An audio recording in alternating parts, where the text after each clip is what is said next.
Vijayawada parliament సభ్యుడైనటువంటి Kesineni Nani తెలుగుదేశాన్ని వైసీపీలోకి join అవ్వడంతో వైసీపీకి సంబంధించి విజయవాడ పార్లమెంటరీ స్థానంలో ఉన్న కొన్ని ఇష్యూస్ అటుదిటైనాయి.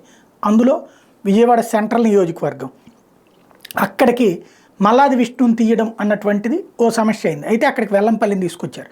విజయవాడ వెస్ట్కి వచ్చేటప్పటికి ఆసిఫ్ని తీసుకొచ్చారు. తద్వారా మైనార్టీ అన్నటువంటిది ఆయన కూడా కోరుకుంది అదే కేశినేని నాని.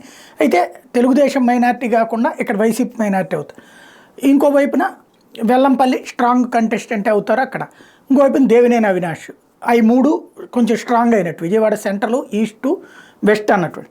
ఇకపోతే మైలవరం దేవినేని ఉమా మీద పోటీకి సంబంధించి దేవినేని ఉమాని ఎట్లయినా ఓడించాలన్నటువంటి కసి కేశినేని నాని. అక్కడ జోగి రమేష్ ఎప్పటి నుంచో ఆశిస్తున్నారు. పెడనకు సంబంధించినటువంటి జోగి రమేష్ మైలవరం మీద ఆశలు పెట్టుకుని అక్కడ ఉన్నటువంటి ఏదైతే వసంత కృష్ణ ప్రసాద్తో చాలా వివాదాలు కూడా పెట్టుకున్నాడు. వసంత కృష్ణ ప్రసాద్ అలిగి చాలా కాలం నుంచి దూరంగా కూడా ఉంటూ వచ్చాడు.